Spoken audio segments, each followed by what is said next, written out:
I called it! Kinda! Because last episode, the second part of it at least, I was going, Tommy, why are you trying to go toe to toe with Aaron in this immunity challenge? It would make far more sense for you to just throw it so next time that guy goes to tribal without the necklace, people think of voting him out. And that's exactly what happened. Okay, it's not that funny, I freely admit.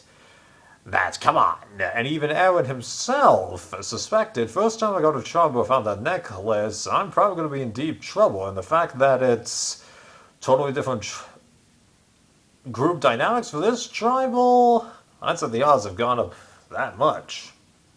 But what's really interesting is that both of these teams ended up voting for different people than they were expecting to, because this huge, big dynamic alliance, which for the most part seems to be of the second purple tribe, seem to be okay. We're gonna have to look at Charisma and Janet here. They're the main targets, but then it quickly changes, and Charisma ended up being in the swing vote. So just whoa! And her idol didn't even come into play, which is really shocking. And it does seem like there's only going to be one left in the actual game, but I'm sure that there's enough time for Rob and Sandra to introduce another one on their own. But there's 9 people left in the game, so really they've only got one more chance to do that, because if it's an idol that only works for a few tribals, that's literally how much they've got left. Well, technically it's 4, but... They might sneak another advantage in there, I don't know. Okay. So we've seen this twist of dividing people up into 2 groups and then sending each group to tribal before, with one person winning immunity. I'm not the biggest fan of it, because really this only exists because 20 people is too many for an episode, when there's nothing wrong with just sacrificing the Bleeding Reward challenge to hasten the people leaving the game. You did this in Redemption Island and South Pacific, and a little bit in Blood vs. Water, you know, but Jeff is going... Even though we've got 20 people, we want to keep as many people as long as we can in the game as possible, which I'm not a fan of, because in my mind it's a lot more interesting when there's fewer people and there's more days with them, rather than these rapid fire boots that we've been getting 654 every time that there's 20 people in the game.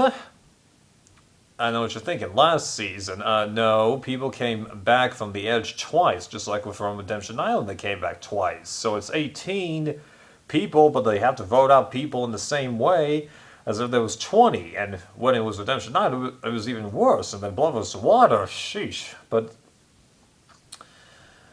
just honestly, Jeff, get rid of the fluff at the beginning of the merge, not the end, which is what they're doing here, but...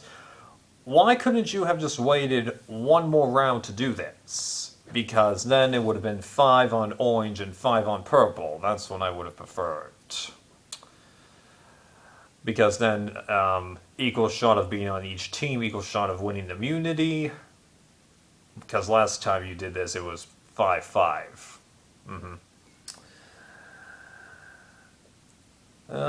What else is there to mention? I've already discussed Aaron going, and even he wasn't that surprised by it. What was going on in the Orange Tribe?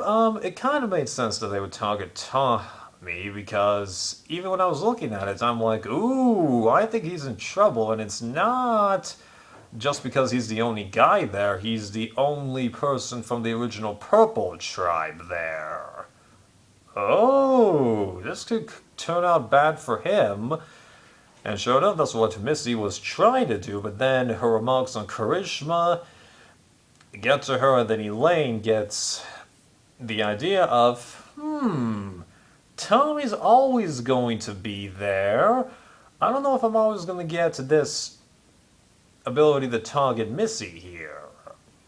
And then she makes the reasonably smart move of getting rid of her, and even then, how do you know you can't blame Missy herself for that, or Charisma for swaying her, huh?